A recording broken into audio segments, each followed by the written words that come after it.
नमस्कार traders and investors, मैं हूं अमरीश और आपका बहुत बहुत स्वागत है ऑल सीजन इन्वेस्टिंग पर।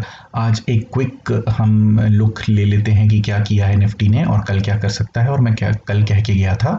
तो देखिए दोस्तों, मैंने आपको कहा था कि जब निफ्टी गिरना चालू होगा तो रिलायंस इसमें पार्टिसिपेट इतना नहीं करेगा जितने दूसरे स्टॉक्स करेंगे। तो देखिए आज बिल्कुल वैसा ही हुआ दोस्तों। रिलायंस ने इसके पार्टिसिपेशन नहीं किया है आज निफ्टी के गिरने में, और इनफैक्ट ये कहीं ना कहीं कल की क्लोजिंग से इसने ऊपर ही क्लोजिंग दी है, मतलब 0.4% का गेन ही है रिलायंस में। तो जैसा मैंने कहा था कि रिलायंस इतना बड़ा कंट्रीब्यूटर नहीं होगा। बहुत सारे चैनल्स आपको बोल रहे थे कि रिलायंस बहुत ओवरबॉट हो गया है और जब निफ्टी गिरेगा तो रिलायंस बहुत जोर से गिरेगा, और मैंने आपको आकर के बताया था कि निफ्टी जब गिरेगा तो रिलायंस नहीं गिरेगा। हाँ, नीचे निफ्टी आएगा तो कहीं ना कहीं रिलायंस अछूता नहीं है, तो ये भी थोड़ा बहुत तो नीचे गिरेगा, लेकिन इतना ज़्यादा नहीं गिरेगा, और लॉन्ग टर्म मैं रिलायंस पे बुलिश हूँ। तो वैसे ही हुआ आज दोस्तों, निफ्टी गिरा लेकिन रिलायंस ने नहीं गिरा। अब मैंने आपको कहा था कि निफ्टी के गिरने में सबसे बड़ा हाथ होगा बैंक निफ्टी का या बैंक्स का। तो देखिए दोस्तों, ये बैंक निफ्टी का चार्ट है और इसमें मैंने एक ये पूरा दो रेजिस्टेंस बताए थे आपको, 21,600 का और 22,600 का। ये लगभग आज हमारे रेजिस्टेंस से ही पलटा है और नीचे की तरफ गिरने लगा है दोस्तों। अब मैं आपको चार्ट दिखा दूं कि टॉप कंट्रीब्यूटर्स कौन थे आज के सेशन में गिरने के लिए।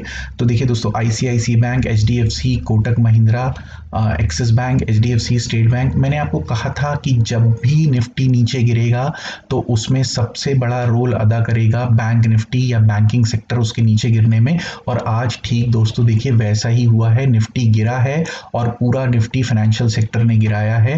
मैं आपको सेक्टर वाइज भी बता दूं। देखिए दोस्तों, बैंक निफ्टी 3.76% नीचे था और निफ्टी आज सिर्फ 1.5% नीचे आया, और बैंक निफ्टी देखिए कितना नीचे आ गया। मतलब निफ्टी को नीचे ले जाने में पूरा की पूरा बैंकिंग सेक्टर का ही हाथ था, और ये मैं आपको पिछले 15-20 दिनों से कह रहा हूं कि ऊपर भी बैंकिंग सेक्टर ही लेके जाएगा और जब गिरेगा भी तो वो बैंकिंग सेक्टर ही गिराएगा। इसको कहते हैं दोस्तों एनालिसिस, इसको कहते हैं सटीक एनालिसिस। आप मेरे पुराने वीडियोस देखिए, मैंने आपको सब कुछ बताया है। अब हम आ जाते हैं निफ्टी पे।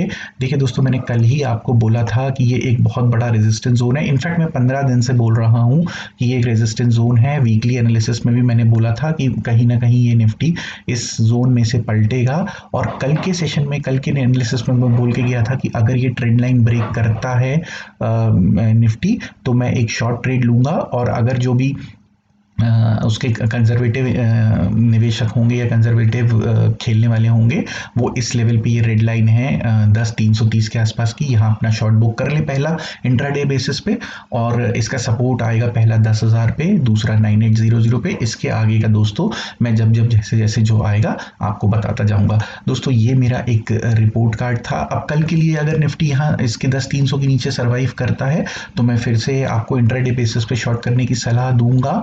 फिर भी ये सिर्फ सलाह है दोस्तों, आप शॉर्ट की लॉन्ग की जो भी पोजीशन बनाइए अपने फाइनेंशियल एडवाइज़र की समझ से बनाइए, उससे पूछ के बनाइए, और मैं यहाँ किसी भी बात के लिए रिस्पॉन्सिबल नहीं हूँ दोस्तों। ये मैं सिर्फ आपको लर्निंग पर्पज से वीडियोस बनाता हूँ, और आप पिछले पूरे मेरे वीडियोस उठा करके देख लीजिए। 1 तारीख से मैंने डालना चालू किया था वीडियोस, सारा का सारा 100% मेरे कहे अनुसार ही निफ्टी चल रहा है नेक्स्ट डे। तो दोस्तों आज मेरे पास समय की कमी है, इसलिए मैं ये वीडियो को क्लोज कर रहा हूँ यहीं पे। आपने अगर ये चैनल नहीं सब्सक्राइब किया है तो प्लीज़ इसको सब्सक्राइब कर लीजिए, बेल आइकन को हिट कर लीजिए। मेरी पिछली एनालिसिस को जाके देखिए, 1 तारीख से मैंने डालना चालू किया है। मेरे प्रॉफिट वीडियोस को भी आप देख सकते हैं, और पहचानिए कि आपको जो सिखाने आ रहा है वो कौन है, वो कैसे सिखा रहा है आपको, और उसकी एनालिसिस कितनी सही हो रही है, ये आप जाकर के देखें। तो दोस्तों तब तक के लिए आप सब्सक्राइब करिए। Happy trading, happy investing.